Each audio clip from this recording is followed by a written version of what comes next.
Sunkenland have just released their version 0.20 onto their beta branch. This version comes with loads of new improvements to underwater biomes, loads more building features, improved weapon mechanics and gameplay overall, as well as missions, and loads more combat features have been added, tweaked and improved. Now welcome back to Wide Gaming. If you don't know what Sunkenland is, we have done a video on it before. You can find that in the top right corner. It is basically Rust on water.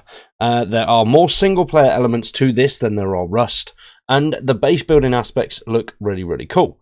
Now, I was going to continue my coverage of this when it first released, but I wasn't really too sure how well it was going to be.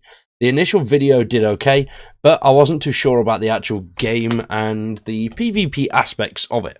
It is a heavy PvP aspect. It does have those heavy parts, but there's a good single player element to it as well, and it is very much focused on the survival aspects.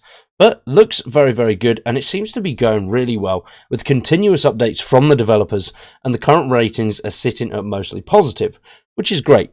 Now, the version 0.2 update is now on their test branch. It is not compatible with old saves, and it does include loads of awesome features. 0.2 has been released to the test branch, and they're making significant progress with upcoming major updates, and this will now be available for you to try. Following a period of further development, bug fixes and enhancements, we plan to release it to the main game later this month. Now, as mentioned, this does come with loads and loads of new features, such as game balancing, and they're working on making things smoother by rebalancing overall progression. They've also clarified technology stages and materials needed to advance through the actual gameplay loop and upgrading and all of those aspects as well, preventing unnecessary and unexpected leaps in technology. So this is going to make things a little bit clearer and help you, well, sort of hinder you so you don't just smash through the technology levels as quickly as you possibly can. They've also introduced a new gun assembly system where you can recycle old parts from weapons in the gun workshop and to obtain different components such as barrels, magazines and stocks, and then you'll be able to use those items to assemble a brand new firearm. It is an experimental feature, so there could be a few issues with it, but they're planning on working on this quite heavily and evolving it in the future. They've also improved the underwater biomes, giving you a much better visual experience and adding more valuable materials that you could need for the gun crafting mechanics and some other things such as building. It is the beginning of their efforts to enhance exploration and set the stage for future stories, lore and puzzles, which is something that's quite interesting about this game. It does have quite a decent chunk of missions in there, loads of lore and loads of things to do and explore. It's not just about the combat.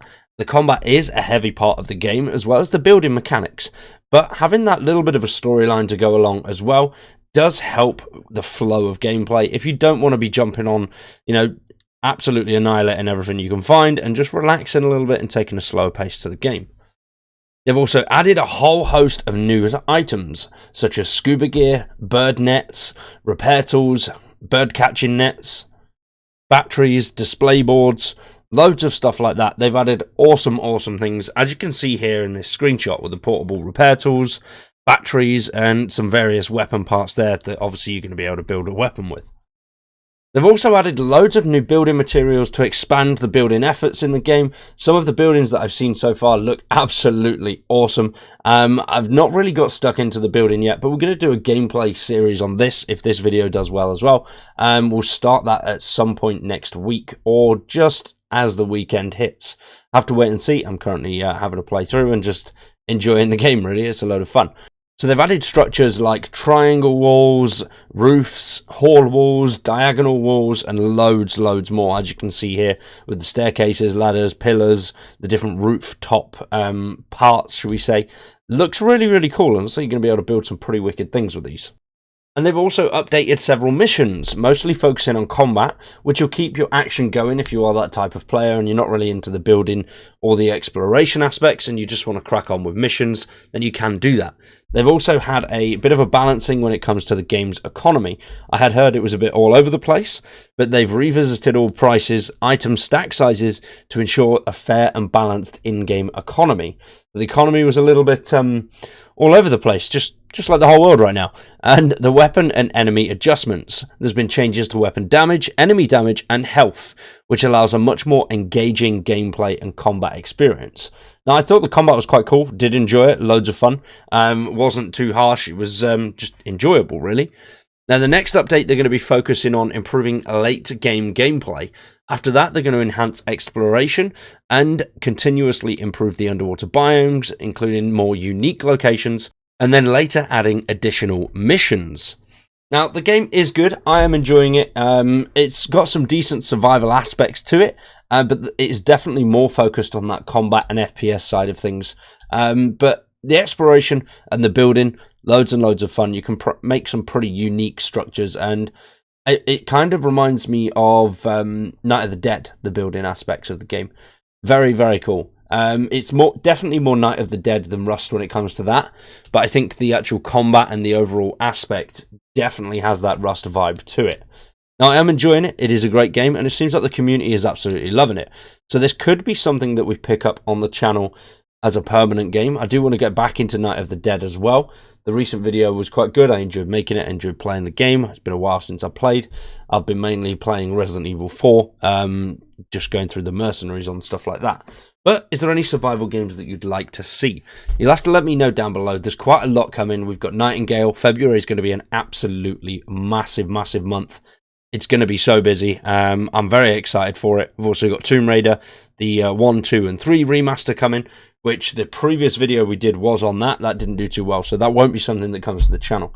If it is something that people want to see, then let me know down below.